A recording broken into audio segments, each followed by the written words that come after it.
Nah, saudara, kita sedang belajar tentang kasih yang menjadi intisari kekristenan. Bahwa semua praktek kekristenan kita, semua ketaatan kita, kalau tidak ada aroma kasih, tidak ada rasa kasih, tidak berguna di hadapan Tuhan. Karena apapun yang kita praktekkan menurut Roma pasal 13, kesimpulannya adalah mempraktekkan kasih. Alasan utamanya adalah kasih. Oleh sebab itu, dari hati kita itu harus bergejolak, bergelora kasih yang menggerakkan kita untuk melakukan apapun juga. Katakan melakukan apapun juga. Apakah nanti enggak salah? Tidak mungkin salah. Karena kalau kasih ilahi yang menggerakkan kita, kasih ilahi itu tidak akan menuntun kita kepada yang salah. Kasih ilahi itu tidak akan menyesatkan kita. Karena kasih ilahi itu kasihnya Tuhan. Kualitas karakter kasih Tuhan tidak mungkin salah memandu kita. Sebaliknya saudara, kalau tanpa kasih, walaupun kita praktek firman, masih bisa keliru. Contohnya ketika rasul-rasul mau menginjil ke Asia, Roh Kudus mencegah, Roh Yesus mencegah, bukan di sana. Roh Kudus lebih menginginkan mereka pergi ke Makedonia. Sama, ketaatannya sama, tapi nggak bisa terus firman Tuhan sudah tulis terus kita lakukan tanpa mendengar Tuhan. Lalu kita ngeyel, Tuhan kan sama saja. Menginjil ke Asia, menginjil ke Eropa, menginjil ke Makedonia, kan sama saja. Mereka semua butuh Injil. Bisa kita berkeras hati, tapi Tuhan bilang no. Kalau kamu mengasihi aku, turuti kehendak. Kamu harus ke Makedonia. Sama-sama ketaatan pada firman. Oleh sebab itu, kita nggak bisa sok-sokan karena pinter firman, lalu kemudian kita lakukan saja tanpa mempedulikan isi hati Tuhan, tanpa mempedulikan prioritasnya Tuhan. Intinya sekali lagi bahwa semua praktek kekristenan harus didorong oleh kasih ilahi. Haleluya.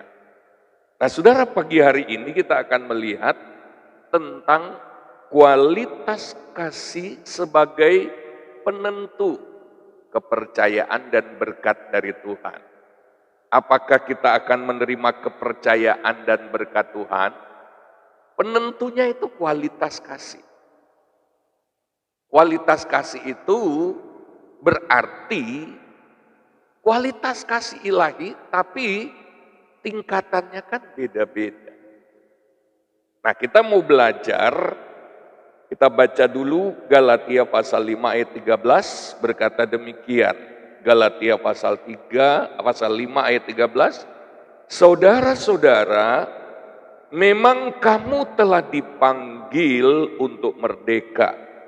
Kamu mempergunakan kemerdekaan itu sebagai kesempatan untuk kehidupan dalam dosa. Melainkan, layanilah seorang akan yang lain oleh kasih. Kita diperintahkan supaya saling melayani dengan kasih. Itu artinya begini, tanpa kasih kita tidak akan mampu mempraktekkan saling melayani menurut ayat ini. Oleh sebab itu ada banyak konflik di dalam pelayanan, ada banyak kekecewaan dalam pelayanan karena kurangnya kasih. Jadi begitu indah sebetulnya kalau kita berjuang, kita mengejar, kita 1 Korintus pasal 13, pasal 14, kejarlah kasih itu. Haleluya. Kita harus ngejar. Dia nggak turun begitu saja tanpa kita melakukan sesuatu. Kalau kita diam saja, apalagi sudah dengar arahan-arahan firman Allah, kita diamkan saja. Kita geletakkan catatan kita nggak pernah baca ulang, kita nggak pernah mau berusaha praktek, kita tidak akan bertumbuh di dalam kasih. Kita harus bertumbuh dalam kasih. Karena kualitas kasih kita kepada Tuhan itu menentukan. Jadi bukan sekedar keluar masuk ibadah seperti ini. Apalagi, saya walaupun nggak ke gereja tapi tetap ibadah di rumah. Firman Tuhan berkata kita harus berkumpul juga. Masih pandemi Pak, ya kumpul kompak 3 orang. Kalau sudah ada pandemi, ya kumpul seperti ini. Haleluya. Tapi kita harus periksa kualitas kasih kita. Kita mau belajar dari Simon Petrus dalam Yohanes pasal 21 ayat 15 sampai 19. Ini tentang bagaimana Tuhan mempercayakan pelayanan atau proyek kepada seseorang. Yohanes 1 ayat 15 sampai 19 berkata, sesudah sarapan Yesus berkata kepada Simon Petrus, Simon anak Yohanes, apakah engkau mengasihi aku lebih daripada mereka ini? Jawab Petrus kepadanya, benar Tuhan, engkau tahu bahwa aku mengasihi engkau. Kata Yesus kepadanya, gembalakanlah domba-dombaku. Kata Yesus pula kepadanya untuk kedua kalinya. Ini berturut-turut. Ini bisa bikin jengkel orang-orang yang emosional. Tadi sudah tanya, terus tanya lagi, Simon anak Yohanes, apakah engkau mengasihi aku? Jawab Petrus padanya, benar Tuhan, engkau tahu bahwa aku mengasihi engkau. Kata Yesus kepadanya, gembalakanlah domba-dombaku. Kata Yesus kepadanya untuk ketiga kali. 2 kali saja itu sudah mengganggu hati. Ini kok ulang pertanyaan? Apalagi sampai 3 kali. Tentu kita harus tahu kenapa 3 kali. Mari kita lihat dulu pertanyaan yang ketiga. Simon anak Yohanes, apakah engkau mengasihi aku? Maka sedih hati Petrus karena Yesus berkata untuk ketiga kalinya, apakah engkau mengasihi aku? Dan ia berkata kepadanya, Tuhan engkau tahu segala sesuatu, engkau tahu bahwa aku mengasihi engkau. Kata Yesus kepadanya, gembalakanlah domba-dombaku. Kasih ini penting karena ayat ini berkata, ayat selanjutnya, aku berkata kepadamu sesungguhnya ketika engkau masih muda, engkau mengikat pinggangmu sendiri dan engkau berjalan kemana saja kau kehendaki. Tetapi jika engkau sudah menjadi tua, engkau akan mengulurkan tanganmu dan orang lain akan mengikat engkau dan membawa engkau ke tempat yang tidak kau kehendaki. Ini angel, ini susah. Ini maksudnya apa? Dan hal ini dikatakannya untuk menyatakan bagaimana Petrus akan mati dan memuliakan Allah. Sesudah mengatakan demikian, ia berkata pada Petrus, ikutlah aku. Ini persoalannya, bahwa ada kalanya kita itu akan diperhadapkan kepada sesuatu yang kita tidak ingin. Hati kita menolak, kita nggak suka. Apalagi di sini yang dimaksud Yesus bahwa Petrus akan mati dengan cara yang khusus. Bukan mati sakit, tapi dia akan diikat. Dia akan dibawa di luar kemauan. Kalau boleh memilih, aku nggak mau ini. Tetapi ini harus dijalani oleh Petrus. Ini berat. Hanya kalau kasih kita full, baru kita akan mampu. Haleluya. Oleh sebab itu, Yesus tanya, apakah engkau mengasihi aku? Itu penting.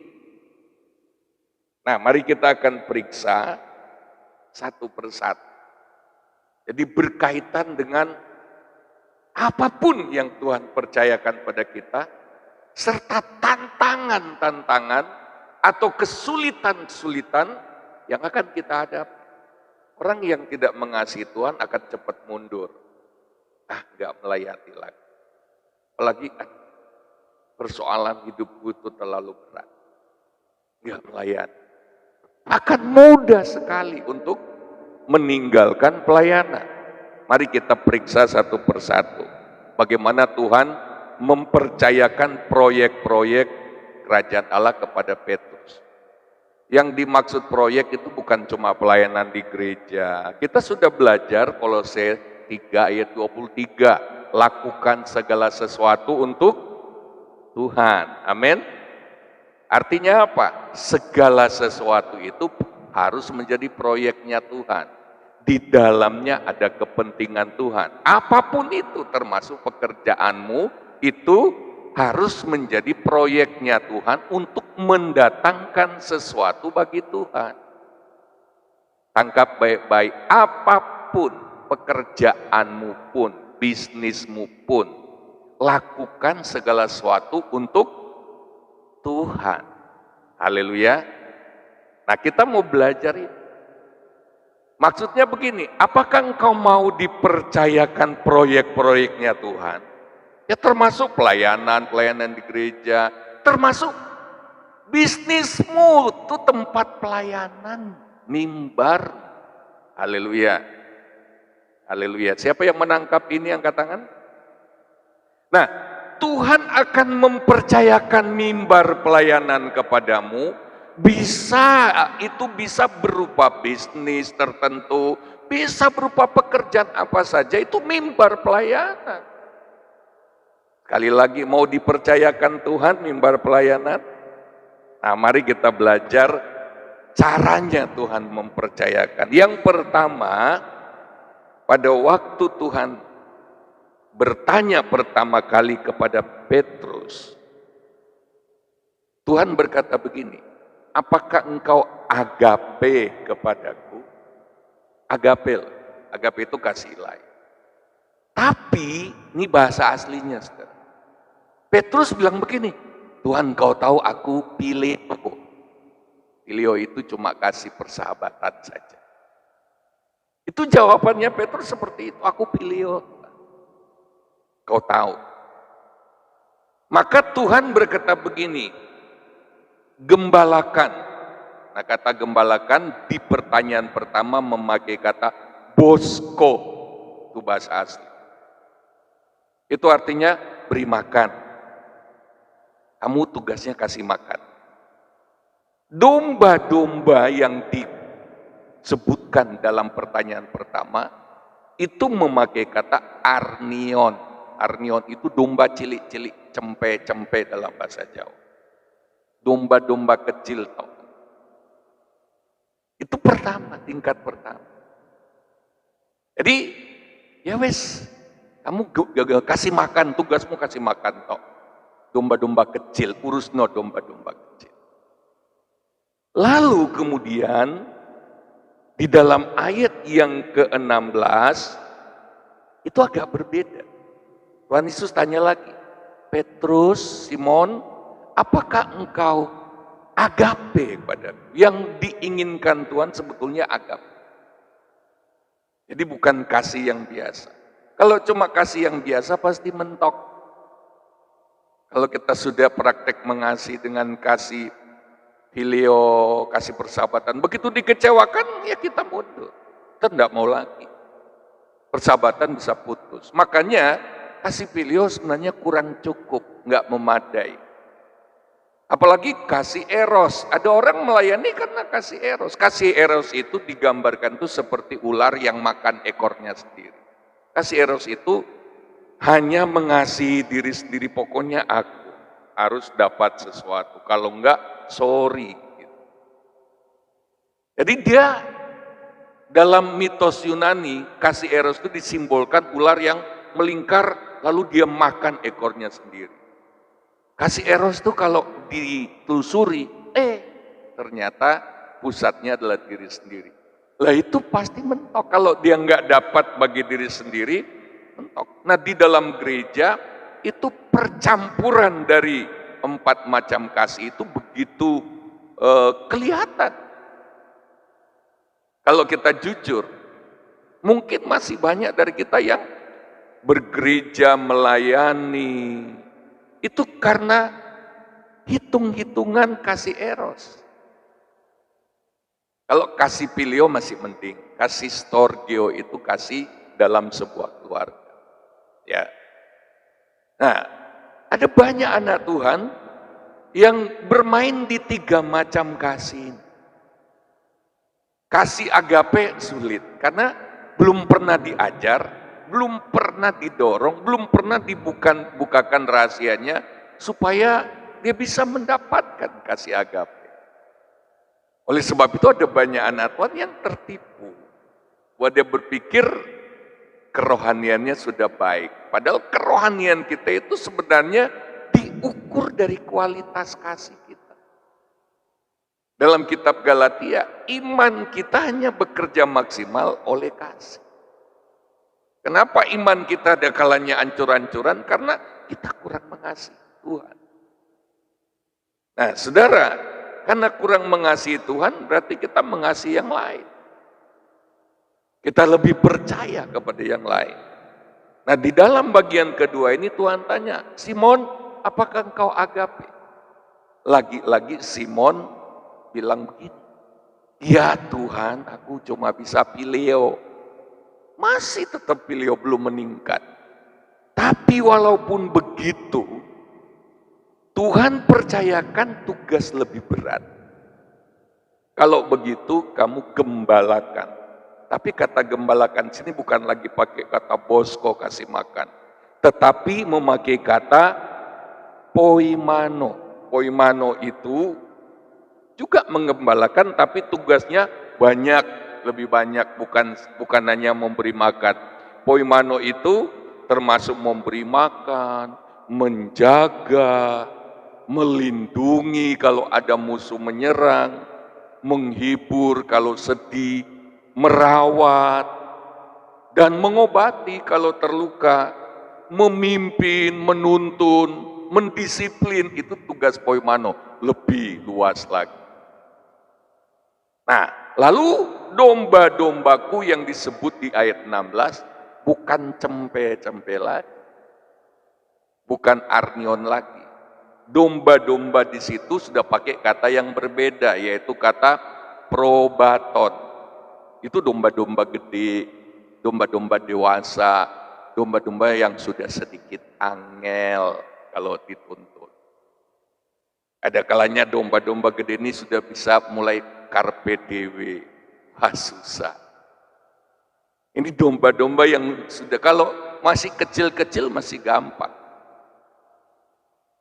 Tapi kalau udah gede-gede, semua sudah mulai nalar, semua mulai punya pikiran, itu susah, perlu kasih. Walaupun Petrus berkata, aku cuma bisa pilih. Kenapa saya tanya Tuhan, kenapa? Di pertanyaan pertama, Petrus katakan filio, dan dia cuma dikasih cempe-cempe tok. Cuma dikasih arnion, domba-domba kecil.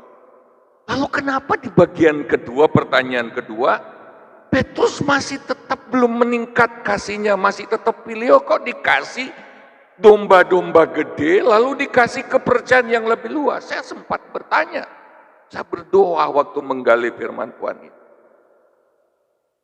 Ternyata saudara, kalau kita belajar, ada kalanya Tuhan itu kasih kita pengalaman hanya untuk membuktikan kamu sebetulnya nggak mampu. Mungkin kalau orang-orang Kristen tertentu langsung kegeeran. Kepercayaannya gede aku. Wow, lihat, tanggung jawabku lebih besar. Itu berarti aku lebih baik dari kamu. Belum tentu. Belum tentu. Nanti kita akan belajar. Ya. Ada kalanya Tuhan kasih kepercayaan pada kita itu belum pasti. Apakah kita bisa? Ini untuk menyadarkan Petrus. Mungkin begitu. Ya sudah, ya Bapak, jajal gitu. Coba kamu poimano sekarang. Nah, kita akan mengetahuinya di pertanyaan ketiga.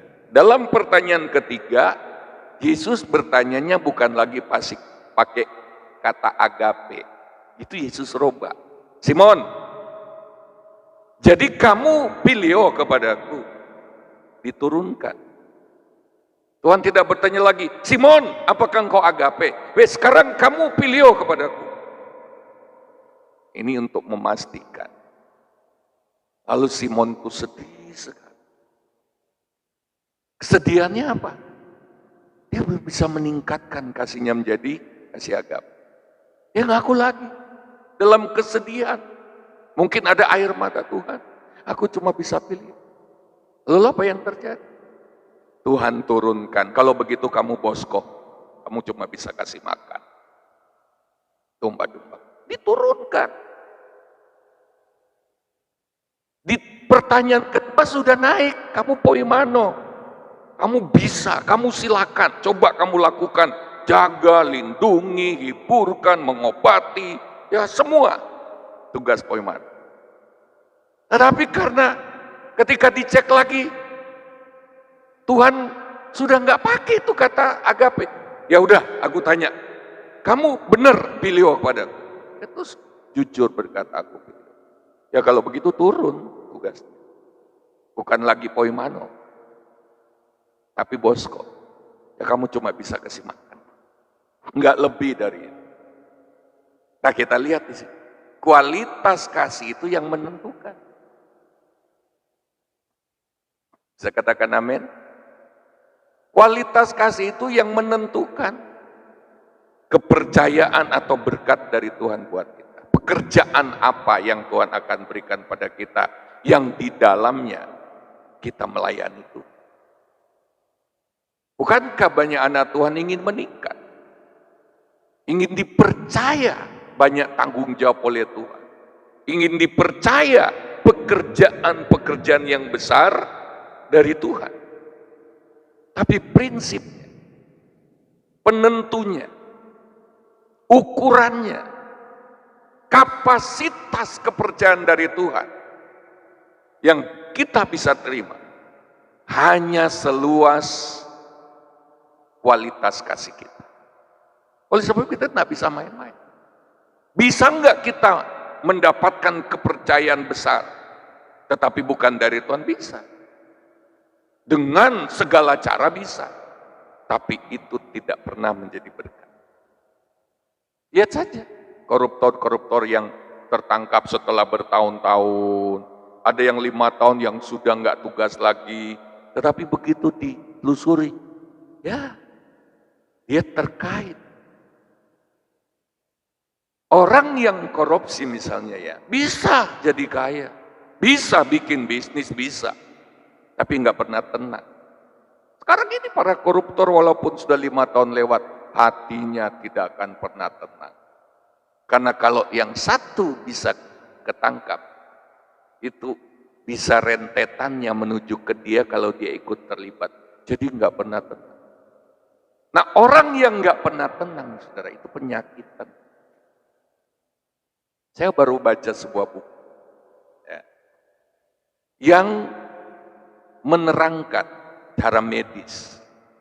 Ada 4 atau 5 hormon di dalam tubuh kita yang bisa diaktifkan oleh mental kita, oleh pikiran kita. Dan kalau hormon-hormon itu selalu diproduksi sampai berlebih, dia akan mulai menyerang tubuh kita. Hormon-hormon di tubuh kita itu penting. Tapi kalau terus-menerus bertambah, tidak dikendalikan, hormon stres misalnya saudara, ya kortisol, itu kalau terus-menerus Ya kita nggak kendalikan tingkat stres kita, dia akan menyerang tubuh kita, maka terjadi kanker. Bahkan saya baru tahu, Parkinson bisa disebabkan oleh hormon-hormon yang tidak terkendali. Epilepsi juga bisa disebabkan oleh hormon-hormon yang terus-menerus meningkat, nggak dikendalikan. Pikiran yang nggak tenang, emosi yang terus meledak-ledak, itu akan menimbulkan penyakit. Dia akan merusak tubuh kita. Nah, bisa nggak kita mendapatkan sesuatu pekerjaan atau ekonomi yang kuat di luar Tuhan? Bisa. Tapi yang kita tidak akan dapatkan adalah hati yang tenang. Haleluya. Tidak. Hati nurani kita, kalau kita bisa lari dari hukum, kita nggak bisa lari dari tuduhan hati nurani. Ada seorang bapak, itu dia menyimpan sebuah rahasia itu puluhan tahun. Puluhan tahun. Ketika dia belum menikah, sudah menikah, dia selingkuh dan punya anak. Tapi itu dirahasiakan bertahun-tahun. Puluhan tahun sampai dia tergeletak di rumah sakit. Lalu dia panggil istri anaknya. Dia ngaku penyakitku ini disebabkan karena hati nuraniku nggak pernah tenang. Dia ngaku. Sepanjang puluhan tahun, istri dan anaknya melihat bahwa dia adalah seperti malaikat, orang saleh, orang kudus. Tapi ternyata dia nggak bisa lari dari hati nurani. Terus menuduh sampai dia mengalami komplikasi penyakit. Dan dia ngaku, lihat, kita tidak akan bisa lari dari tuduhan hati nurani. Amin. Bisa sih. Oleh sebab itu yang kita mau kejar adalah kepercayaan dan berkat yang dari Tuhan. Kalau itu dari Tuhan, Tuhan bertanggung jawab untuk menjaganya. Tuhan bertanggung jawab untuk memproteksi itu. Tuhan bertanggung jawab akan mempertahankan hidup kita. Mau mati pun, Alkitab berkata, kalau kita masih penting bagi Tuhan, Tuhan akan pertahankan hidup kita. Haleluya. Ini penting. Sekarang kita mau belajar prinsip kerajaan Allah itu. Kita lengkapi dengan Lukas pasal 15, pasal 19, ayat 15 sampai 27. Ini tentang seorang raja yang mau pergi dinobatkan. Dia mau dinobatkan sebagai raja. Lalu kemudian dia panggil hamba-hambanya, lalu kemudian diberi uang untuk dikembangkan. Siapa mau uang? Siapa yang nggak mau uang? Lah kalau nggak ada yang angkat tangan, mau uang nggak ada yang angkat tangan. Siapa yang tidak mau uang, nggak angkat tangan. Jadi yang saudara mau adalah uang-uangan. Siapa yang mau uang? Siapa yang nggak perlu uang? Uang itu perlu. Haleluya. Buktinya Yesus gambarkan dirinya sebagai pemberi uang. Katakanlah berkat. Siapa mau diberkati? Nah, uang berkat apa enggak? Belum tentu uang itu berkat. Kalau Tuhan yang kasih itu berkat. Amin. Karena kata berkat bagi saya itu artinya perkenanan Tuhan. Haleluya. Kalau saudara punya uang tapi bukan dari Tuhan, itu tidak ada perkenanan Tuhan di sana. Nah, kita mau belajar saudara. Ya. Ayat 15 sampai ayat 27 tapi panjang kalau kita membacanya seluruhnya. Nanti ngantuk kalau baca ya. Nanti baca di rumah. Tapi saya mau jelaskan prinsipnya begini. Semua yang ada pada kita adalah investasi kerajaan Allah dan harus menghasilkan keuntungan bagi kerajaan Allah. Ayatnya, ayat 23. Jika demikian, mengapa uangku itu tidak kau berikan kepada orang yang menjalankan uang? Maka sekembaliku aku dapat mengambilnya serta dengan bunga.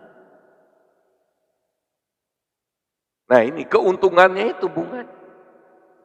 Apapun yang ada pada hidup kita, itu Tuhan yang investasikan. Coba tanya pada orang-orang bisnis, orang-orang bank, investasi itu apa sih? Investasi itu tanam duit supaya dapat untung. Kalau nggak dapat untung itu namanya kasih. Dikasihkan, diberikan. Tapi kalau investasi itu berarti ditanam modalnya dan harus dapat untung. Prinsipnya dalam ayat ini, Tuhan nggak kasih begitu saja lalu kemudian karepmu terserah, kamu mau masuk jurang terserah, enggak. Ketika Tuhan mempercayakan sesuatu kepada kita, Dia tunggu bunganya. Haleluya. Haleluya. Mari kita periksa diri. Berapa banyak doa kita, Tuhan,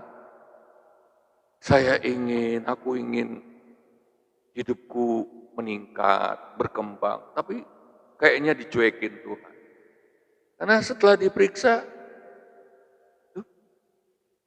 investasi kerajaan Allah yang kemarin saja belum menghasilkan apa-apa bagi kerajaan Allah. Dengar baik-baik. Siapa mau meningkat hidupnya? Halo, angkat tangan. Yang mau meningkat. Saya saja masih mau meningkat. Kalau mau meningkat, kasih keuntungan bagi kerajaan Allah.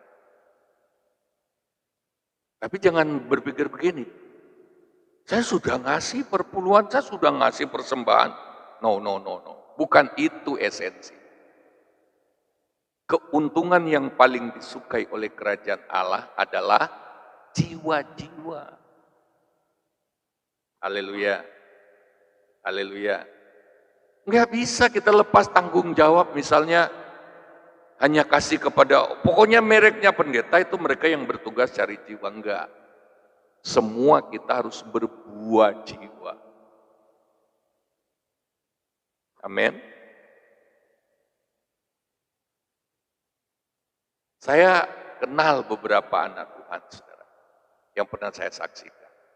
Di daerah sekitar sini, tapi sebelah barat sana. Yang demi untuk memenangkan jiwa, dia nggak butuh usuk balok-balok buat atap itu. Tapi demi memenangkan jiwa si penjual, dia bolak-balik pergi beli usuk satu. Sampai bisa kenal, sampai bisa ngobrol, satu. Pulang rumah usuknya digeletakkan, nggak dipakai. Dia keluar hanya untuk mendekati jiwa. Dan akhirnya dimenangkan. Dan saya mau beritahu, orang itu secara rohani juga menurut saya nggak tinggi-tinggi banget. Dan dia juga mengakui, Pak Jem, saya masih punya begini, saya sadar. Ketika saya minta, bisa ikut serta nggak dalam pelayanan kegerakan yang Anda pernah ikuti? Saya belum layak. Tapi prinsip firman Tuhan, karena dia sudah bawa jiwa, bisnisnya saya belum pernah dengar kolaps, malah tambah maju. Saya belum pernah mendengar. Wong deket sini tok. Ada orang, saudara, ada pebisnis juga deket-deket sini, yang lain lagi. Dia nggak butuh karyawan, tapi dia bisa pekerjakan karyawan untuk dimenangkan.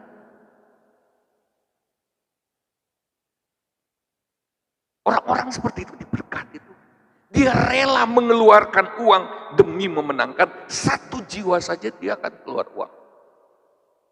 Makanya ada statement, menangkan jiwa berapapun harganya.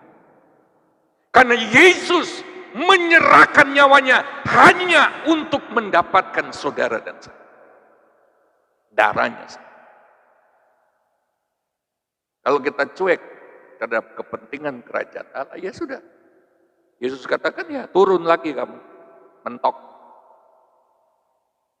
Dimanapun kita pergi dan berada, kehausan kita, naluri kita adalah jiwa-jiwa.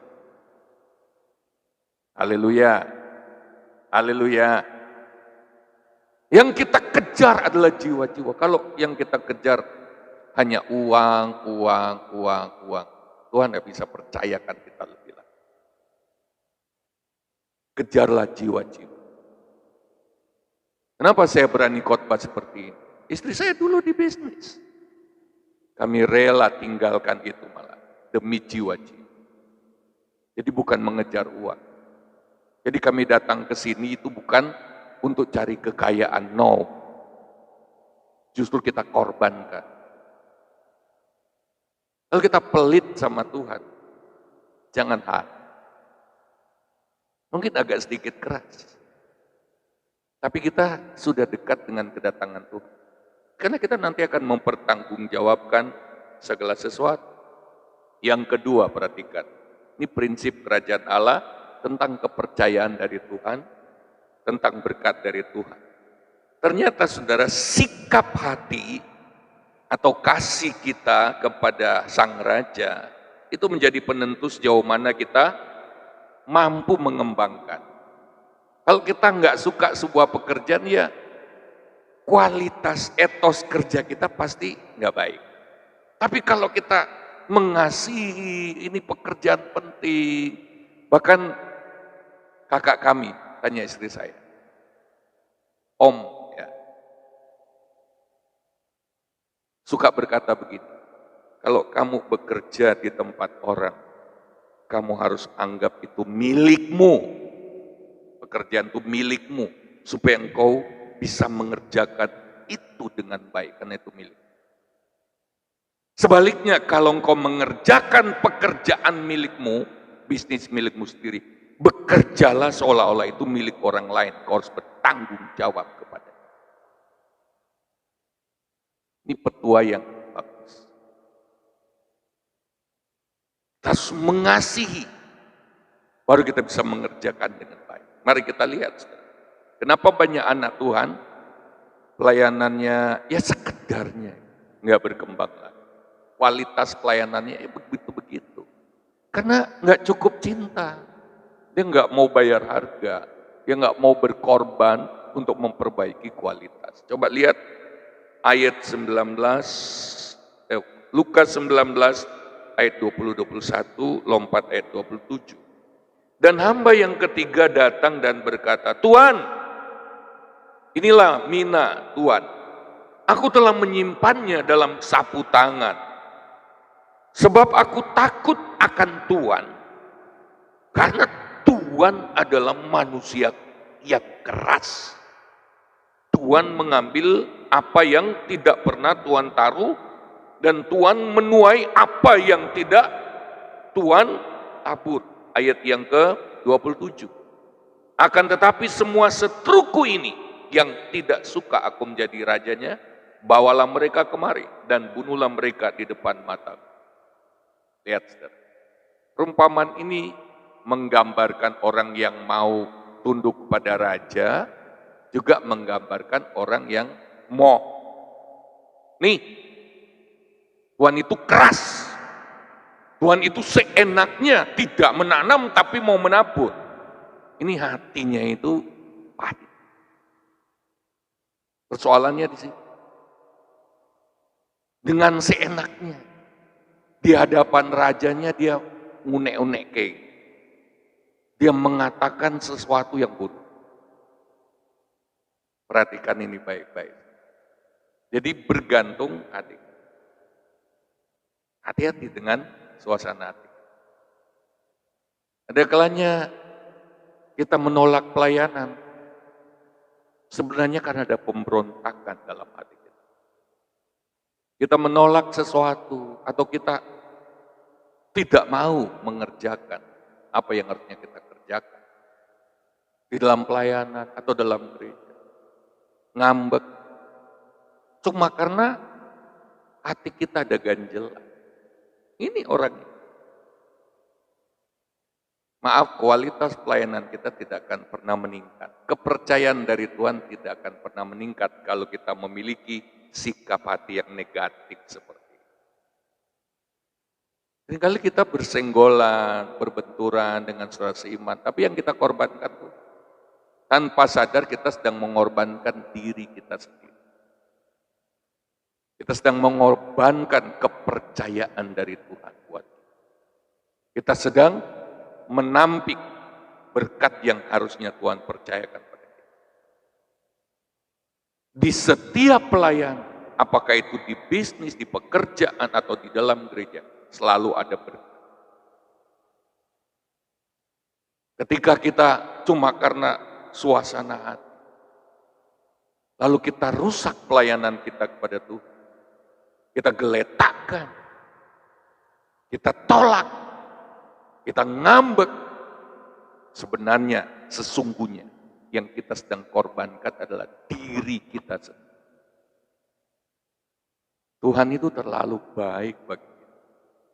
Kenapa cuma karena berbenturan, kecewa pada saudara seiman, kecewa kepada pemimpin yang hanya manusia, lalu kita tendang Tuhan. Tuhan salah apa? Sampai hari ini, sampai kita melepaskan, menampik, menolak pelayanan, saat itu Tuhan masih mengasihi kita.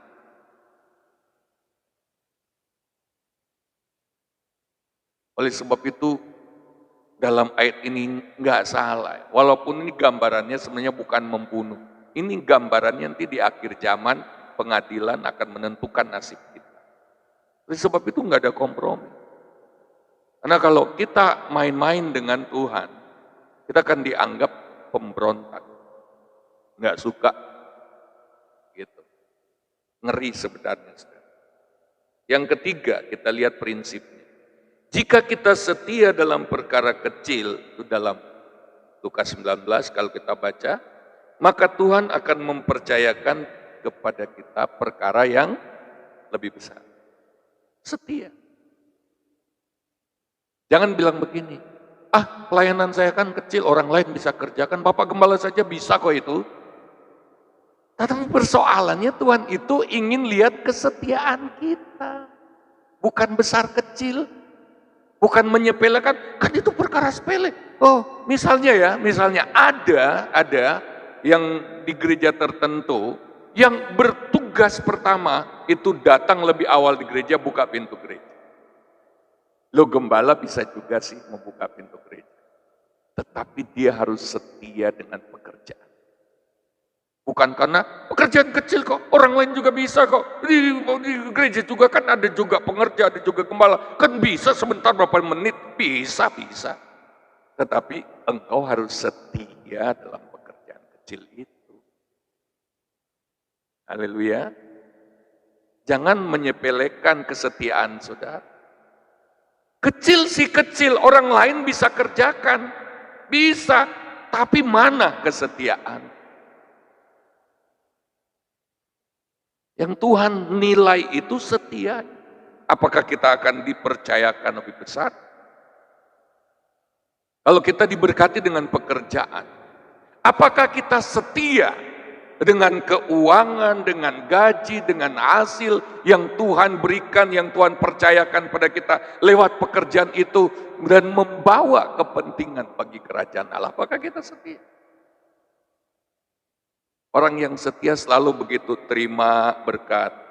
Yang ada di pikiran pertama, sisihkan untuk kerajaan Allah. Supaya semakin diberkati. Haleluya.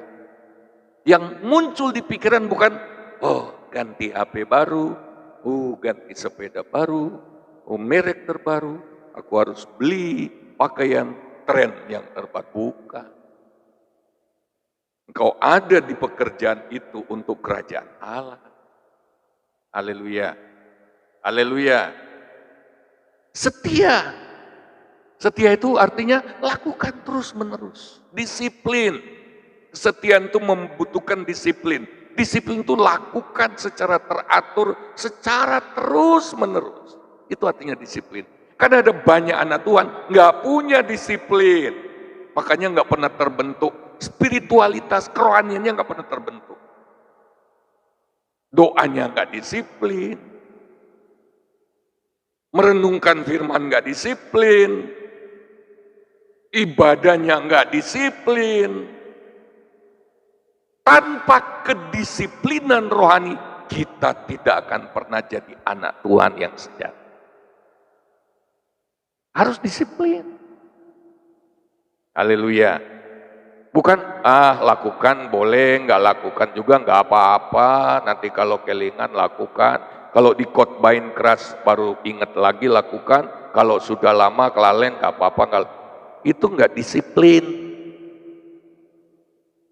Kesetiaan itu butuh disiplin. Disiplin itu memang awal mula nggak enak. Tapi kalau dilakukan, kalau dijalankan disiplin itu lama-lama jadi enak. Jadi kebiasaan. Haleluya. Lalu kemudian kalau kita baca di dalam ayat-ayat tadi, orang yang terima 5 talenta kalau nggak salah, itu menjadi 10. Atau 1 talenta ini sudah jadi 10 Tuhan. Lalu apa yang raja itu katakan? Oh, kau setia dalam perkara kecil, kau dipercayakan perkara besar, dan terimalah kekuasaan atas 10 kota. Coba katakan 10 kota. Itu artinya 10 cabang. Tambahkan lagi. 10 kota. Makanya saya katakan tadi, kalau kita bisa dipercaya Tuhan, di dalam tiap tanggung jawab pelayanan, di bidang apapun kita bekerja, Tuhan akan perluas wilayah kita, bisnis kita. Haleluya, haleluya. Artinya begini, sebenarnya kesetiaan kita dalam perkara kecil, itu pelatihan, training untuk persiapan kepercayaan yang lebih besar. Karena seperti Petrus, kalau langsung dinaikkan, akhirnya turun lagi kalau tidak mampu. Makanya walaupun yang ada padamu masih ukurannya kecil, setia saja. Berlatihlah di situ. Di situ kita di-training, dipersiapkan untuk lebih besar. Kembangkan kesetiaan kepada Tuhan dalam hal-hal kecil. Amin. Raja Daud sebelum menggembalakan menjadi raja satu bangsa, dia tukang angon wedus.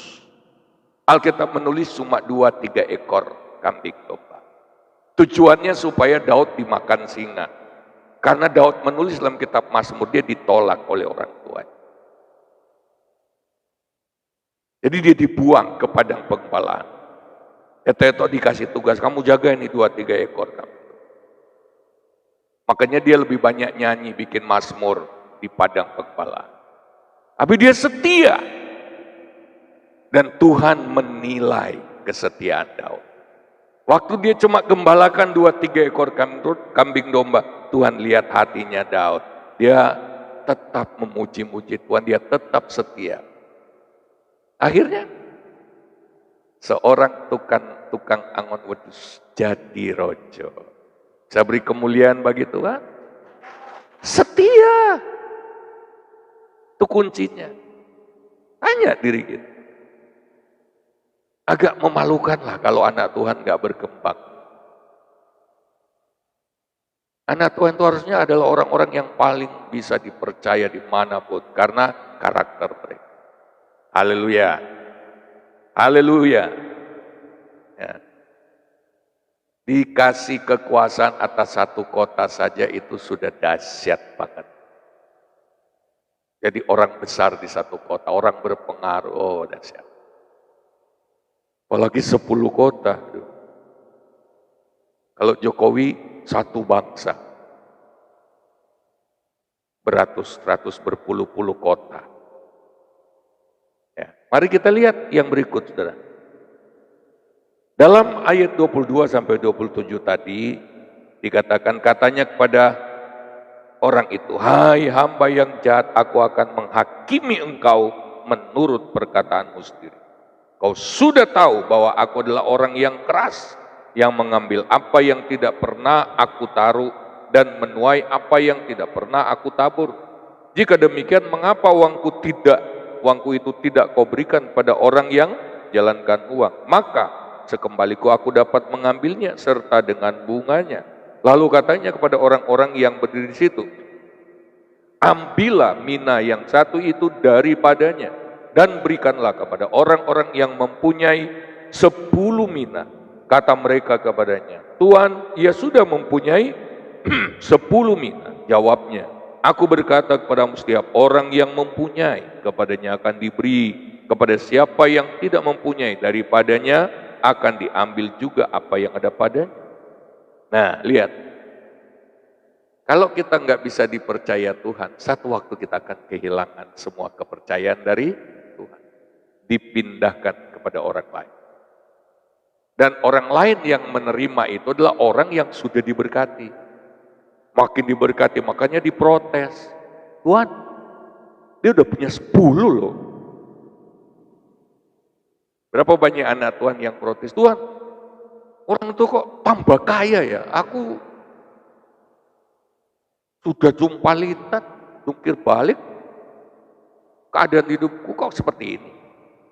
Berapa banyak anak-anak Tuhan yang komplit begitu? Sama persis seperti hamba. Sudah 10 loh dia. Justru karena dia sudah memiliki 10, dia memiliki sesuatu yang dipersembahkan kepada Tuhan.